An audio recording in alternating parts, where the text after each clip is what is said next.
సంచలనాలకు మారుపేరుగా big boss reality show నిలిచిన సంగతి అందరికీ తెలిసిందే.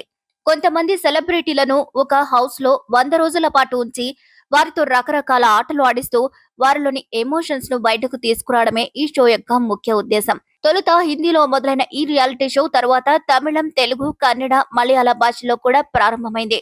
అయితే ఇది మన దేశ సాంప్రదాయాలకు విరుద్ధంగా ఉందని చాలా మంది ఈ షోపై విమర్శలు చేశారు. మిగిలిన భాషలతో పోలిస్తే హిందీలో రొమాన్స్ కాస్త ఎక్కువగానే కనిపిస్తూ ఉంటుంది. ఈ షోకు వెళ్లి ప్రేమికులుగా మారిన వారు కొందరైతే అక్కడికి వెళ్లి విడిపోయిన వారు మరికొందరు.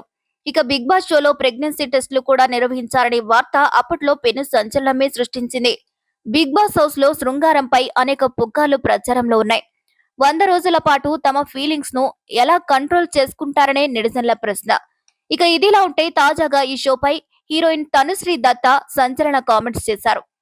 మీటూ ఉద్యమంతో తీవ్ర వివాదాస్పదంగా మారిన తనుశ్రీ దత్తా తాజాగా ప్రముఖ రియాలిటీ షో బిగ్ బాస్ పై చేసిన కామెంట్లు పెను దుమారం రేపుతున్నాయి. గత 11 ఏళ్లుగా తనకు బిగ్ బాస్ నుంచి ఆఫర్లు వస్తున్నాయని, ఏకంగా 1.65 కోట్ల భారీ పారితోషికాన్ని కూడా ఇచ్చేందుకు సిద్ధపడ్డారని ఆమె వెల్లడించారు. కానీ ఆ షోలో పాల్గొనేంత చీప్ మెంటాలిటీ తనది కాదని ఆమె తేల్చి చెప్పారు. బిగ్ బాస్ పై తనుశ్రీ తీవ్ర విమర్శలు గుప్పించారు. ఆ షోలో ఆడవారు, మగవారు ఒకే మంచంపై కలిసి పడుకోవాల్సి ఉంటుందని, అలా ఒకే బెడ్ పై పడుకునేంత చీప్ తనదు కాదని ఆమె స్పష్టం చేశారు. నా వ్యక్తిగత స్వేచ్ఛ కోసం సొంత కుటుంబంతోనే కలిసి ఉండను నేను.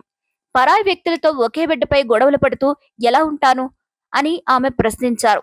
ఇక ఈ రియాలిటీ షోలో ఒకరినొకరు మోసం చేసుకోవడం, ఎప్పుడు గొడవలు పడుతూ ఉండడం తనకు నచ్చదని, అందుకే బిగ్ బాస్ ఆఫర్ ను తిరస్కరించారని తనుశ్రీ చెప్పుకొచ్చారు. ఇక తనుశ్రీ దత్తా చేసిన ఈ వ్యాఖ్యలు ఇప్పుడు సోషల్ మీడియాలో హాట్ టాపిక్ గా మారాయి. కొందరు ఆమె అభిప్రాయాన్ని సమర్థిస్తుండగా, మరికొందరు ఆమె వ్యాఖ్యలు బిగ్ బాస్ షోను కించపరిచేలా ఉన్నాయని విమర్శిస్తున్నారు. ఇక ఈ వివాదాస్పద కామెంట్స్ తో మరోసారి తనుశ్రీ దత్తా హెడ్లైన్స్ లో నిలిచారు. మరి ఈ వీడియోపై మీరేమనుకుంటున్నారో కూడా కామెంట్ ద్వారా తెలియజేయండి. మరిన్ని అప్డేట్స్ కోసం మా ఛానల్ ని లైక్ చేయండి, షేర్ చేయండి, సబ్స్క్రైబ్ చేయండి.